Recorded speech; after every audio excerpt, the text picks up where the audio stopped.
అందరికీ నమస్తే. నేను మీ పావని గౌడ్.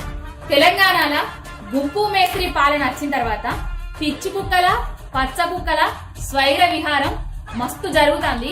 ఏ విధంగా చేస్తానో ఒక్కసారి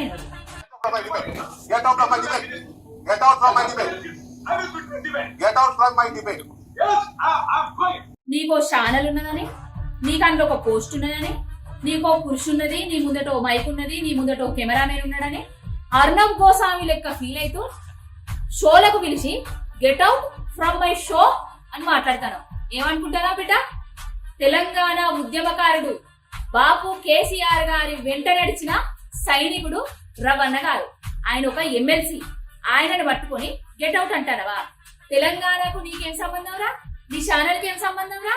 తెలంగాణలో ఆనాడు ఒక ఎమ్మెల్యేను అవమానపరిచినప్పుడు నీ ఛానల్ బ్యాన్ చేసిన ముచ్చట్ను మర్చిపోయిర్రా? రోదరాతలు, శిలక పలుకులు ఏది పడితే అది రాస్తామనుకొని బిర్రవీగుతారు.